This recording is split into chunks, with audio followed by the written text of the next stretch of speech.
भगवान देर करते हैं, अंधेर नहीं। गीता की प्रेरक कथा। सुबह का समय था। सूरज की पहली किरणें धरती पर फैल रही थीं।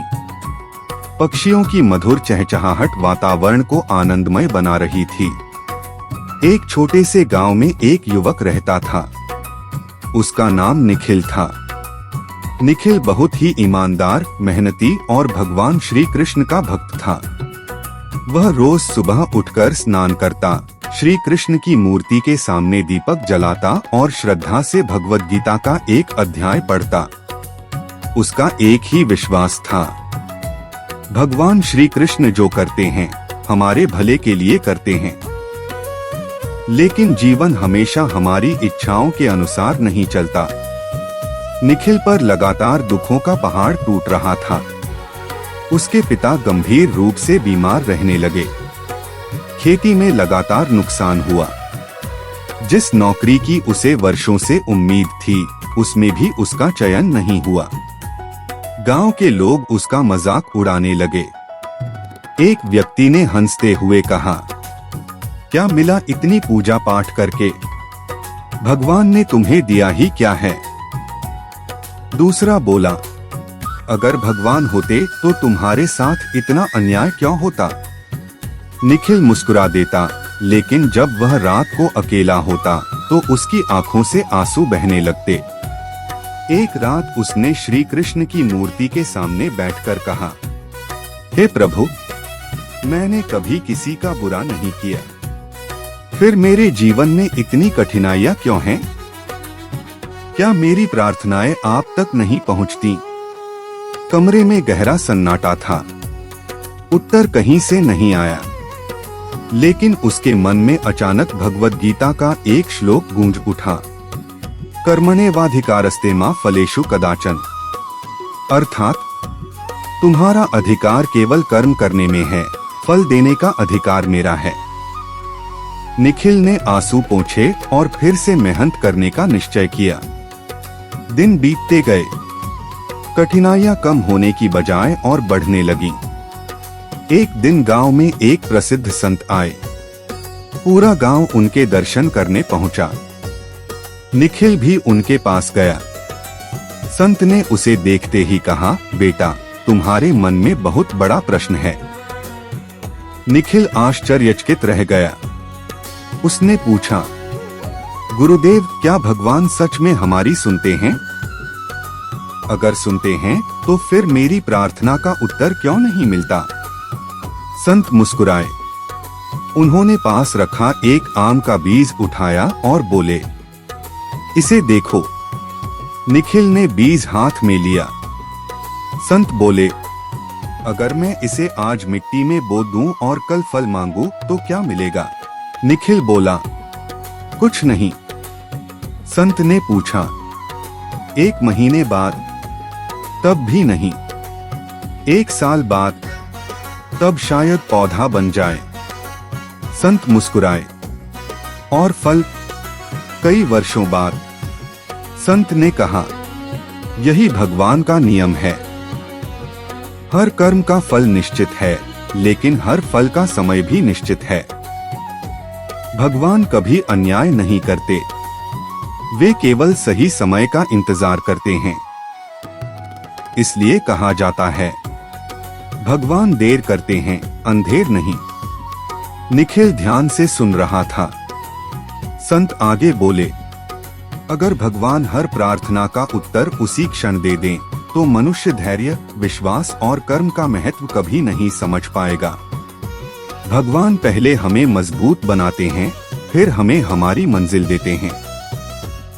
ये बातें सुनकर निखिल के मन का बोझ थोड़ा हल्का हो गया। उसने फिर से पूरे विश्वास के साथ अपने काम में लगना शुरू किया। अब वह हर कठिनाई को भगवान की परीक्षा समझकर स्वीकार करने लगा। उसे यह विश्वास हो गया था कि श्री कृष्ण उसकी परीक्षा ले रहे हैं, उसे छोड़ नहीं रहे। लेकिन उसे नहीं पता था कि उसके जीवन का सबसे बड़ा चमत्कार अभी बाकी था। संत के शब्द निखिल के मन में गहराई तक उतर चुके थे। अब उसने शिकायत करना छोड़ दिया था। हर सुबह वह श्री कृष्ण का स्मरण करता, भगवद गीता का एक अध्याय पढ़ता और पूरे मन से अपने कर्म में लग जाता। उसके मन में एक ही विश्वास था, श्री कृष्ण मुझे भूल नहीं सकते। यदि देर हो रही है तो उसके पीछे भी कोई कारण अवश्य है। दिन बीतते गए, परिस्थितियां अभी भी कठिन थीं। पिता की बीमारी बढ़ती जा रही थी, घर की आर्थिक स्थिति कमजोर होती जा रही थी। कई बार भोजन के लिए भी चिंता होने लगी। गांव के कुछ लोग फिर उसका मजाक उड़ाने लगे। एक व्यक्ति बोला, अब भी गीता पढ़ते हो? भगवान ने तुम्हारी कौन सी सुन ली? दूसरा हंसकर बोला, इतनी भक्ति का क्या फायदा जब जीवन में केवल दुहक ही दुहक हैं। निखिल ने शांत स्वर में कहा, श्री कृष्ण ने गीता में सिखाया है कि परिस्थितियां बदलती रहती हैं। सुख और दुहक दोनों स्थायी नहीं हैं। मेरा काम विश्वास और कर्म करना है। यह सुनकर लोग हंसते हुए चले गए। उस रात निखिल ने श्री कृष्ण की मूर्ति के सामने दीपक जलाया और कहा, हे प्रभु, मैं अब परिणाम नहीं मांगूंगा। बस इतनी कृपा करें कि मेरा विश्वास कभी न टूटे। उसकी आंखों से आंसू बह रहे थे, लेकिन इस बार उन आंसुओं में शिकायत नहीं, समर्पण था। अगली सुबह वह खेत में काम कर रहा था कि अचानक तेज बारिश शुरू हो गई। कई किसानों की फसल बर्बाद हो गई। सब निराश हो गए। लेकिन कुछ ही दिनों बाद पता चला कि निखिल ने जिस खेत में नई विधि से खेती की थी, वही खेत सबसे कम प्रभावित हुआ। उसकी मेहनत और धैर्य रंग लाने लगे। धीरे धीरे उसकी फसल अच्छी कीमत पर बिक गई। घर की आर्थिक स्थिति सुधरने लगी। इसी बीच शहर की एक कंपनी, जहां उसने महीनों पहले आवेदन किया था, अचानक उससे संपर्क करती है। पहले चयन न होने के कारण उसकी फाइल सुरक्षित रखी गई थी। अब उसी पद के लिए उसे बुलाया गया। साक्षात्कार में उसकी ईमानदारी और धैर्य ने सबका मन जीत लिया। कुछ दिनों बाद नियुक्ति पत्र उसके हाथ में था। निखिल की आंखें भर आईं। उसने आसमान की ओर देखकर कहा, हे श्री कृष्ण, अब समझ आया कि आपने देर की, लेकिन अंधेर कभी नहीं किया। अगर यह सब पहले मिल जाता तो शायद मैं धैर्य और विश्वास का मूल्य कभी नहीं समझ पाता। गांव के वही लोग जो कभी उसका मजाक उड़ाते थे, अब उससे पूछने लगे, इतनी कठिनाइयों के बाद भी तुम कैसे नहीं टूटे? निखिल मुस्कुराया और बोला, क्योंकि मैंने गीता से सीखा है कि भगवान हमारे जीवन की हर घटना को देखते हैं। जब समय सही होता है तब उनका आशीर्वाद ऐसी तरह मिलता है कि बीते हुए सारे दुख छोटे लगने लगते हैं। उस दिन से गांव में कई लोगों ने नियमित रूप से भगवद गीता पढ़ना शुरू कर दिया। लोगों का विश्वास फिर से जाग उठा। निखिल जब भी किसी दुखी व्यक्ति से मिलता, वह केवल एक बात कहता, अगर आज आपकी प्रार्थना का उत्तर नहीं मिला तो निराश मत होना। श्री कृष्ण आपकी प्रार्थना सुन रहे हैं। वे सही समय पर वही देंगे जो आपके लिए सबसे उत्तम होगा। भगवान देर करते हैं, अंधेर नहीं। समय बीतता गया। निखिल का जीवन अब पहले से कहीं अधिक स्थिर और सुखद हो चुका था, लेकिन उसने अपनी सफलता का श्रेय कभी स्वयं को नहीं दिया। वह हमेशा कहता, यह सब श्री कृष्ण की कृपा और गीता की शिक्षा का फल है। अब गांव के लोग उसे केवल एक सफल व्यक्ति के रूप में नहीं, बल्कि एक ऐसे इंसान के रूप में देखते थे जिसने कठिन समय में भी अपना विश्वास नहीं छोड़ा। एक दिन गांव का एक युवक जो लगातार असफलताओं से परेशान था, निखिल के पास आया। उसकी आंखों में आंसू थे। उसने कहा, भैया, मैंने बहुत मेहनत की, लेकिन हर जगह असफलता मिली। अब तो लगता है कि भगवान भी मेरी नहीं सुनते। निखिल उसे मंदिर ले गया।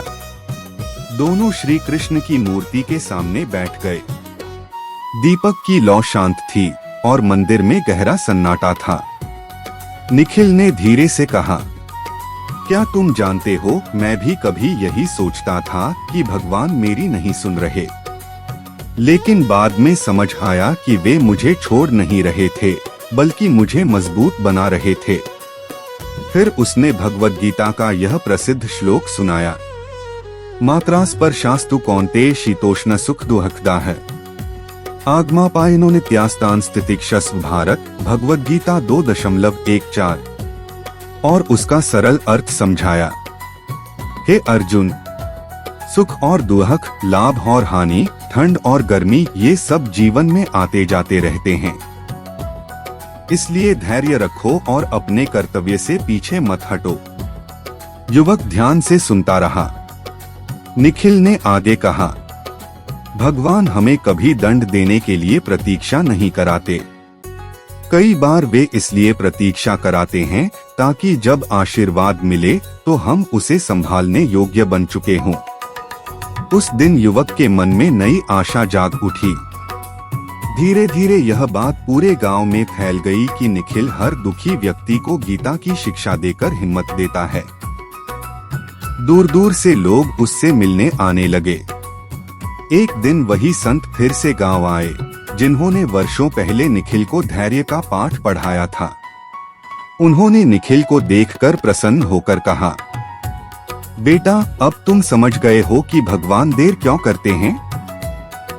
निखिल ने विनम्रता से उत्तर दिया, हाँ गुरुदेव, पहले मैं केवल परिणाम चाहता था, अब मैं भगवान की इच्छा पर विश्वास करता हूँ। मैंने जान लिया है कि श्री कृष्ण कभी किसी भक्त का साथ नहीं छोड़ते। संत मुस्कुराए और बोले, याद रखो, भगवान की घड़ी हमारी घड़ी से अलग होती है।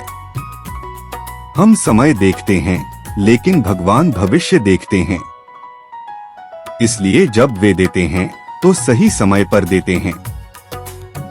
यह सुनकर निखिल की आंखें नम हो गईं। उसने श्री कृष्ण की मूर्ति के चरणों में प्रणाम किया और मन ही मन कहा, हे प्रभु, आपने मुझे सिखाया कि विश्वास कभी व्यर्थ नहीं जाता। यदि इंसान सच्चे मन से कर्म करता रहे और धैर्य बनाए रखे तो आपकी कृपा अवश्य प्राप्त होती है। उस दिन से निखिल का जीवन एक संदेश बन गया। कठिन समय में विश्वास मत छोड़ो, कर्म करते रहो, फल की चिंता भगवान पर छोड़ दो।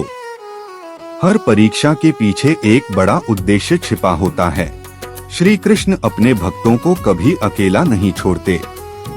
भगवान देर करते हैं, लेकिन अंधेर कभी नहीं करते।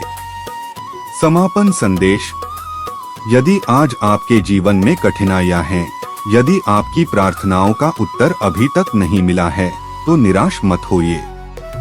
भगवद गीता हमें सिखाती है कि धैर्य, कर्म और विश्वास कभी व्यर्थ नहीं जाते। श्री कृष्ण हर भक्त की पुकार सुनते हैं और उचित समय आने पर ऐसा मार्ग खोलते हैं जिसकी हमने कल्पना भी नहीं की होती। याद रखिए, भगवान की योजना हमेशा हमारी सोच से बड़ी होती है।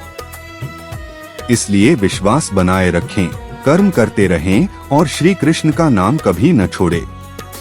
भगवान देर करते हैं, अंधेर नहीं। राधे राधे। जय श्री कृष्ण। अगर यह कथा आपके हृदय को स्पर्श कर गई हो तो इसे अपने परिवार और मित्रों के साथ अवश्य साझा करें।